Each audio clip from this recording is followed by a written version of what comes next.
Career growth અટકી ગયો છે, એકની એક જગ્યાએ ભરાઈ ગયા છો, જીવનમાં કોઈ પણ જાતનો કોઈ ગ્રોથ નથી મળી રહ્યો, તો આ રીલ તમારા માટે છે. આજે હું તમને સમજાવીશ કે ગ્રોથ બિઝનેસ હોય કે જોબ હોય એમાં કઈ રીતે લેવો. આપણી પાસે એક 0 ડિગ્રી ઉપર દિશા છે જેનું નામ છે ઉત્તર.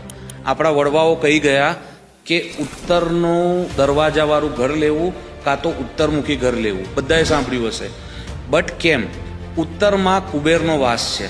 ઉત્તરમાં કુબેર અને ભલ્લાટ કરીને 2 પદ આવે છે જે તમને નવા પૈસા કમાવાની ઓપોર્ચ્યુનિટીઝ આપે છે. અવસર વગર તો તમે કે હું કોઈ પણ પૈસા નથી કમાવાના, એ તમારું જોબ હોય કે બિઝનેસ હોય. તો નોર્થને જેટલો ખુલ્લો રાખશો, નોર્થમાં તમે એલિમેન્ટલ બેલેન્સ રાખશો, નોર્થમાં તમે કોઈ અગ્નિની વસ્તુ નહીં કરો કે લાલ કલર નહીં કરો, તો તમારો ગ્રોથ 101% થવાનો જ છે. તો તમારે અગર ટોયલેટ છે તો ત્યાંથી રિમૂવ કરો, અને રિમૂવ નથી કરી શકતા તો તમે અમને DM કરી શકો છો, હું તમને એની રેમેડીઝ આપીશ.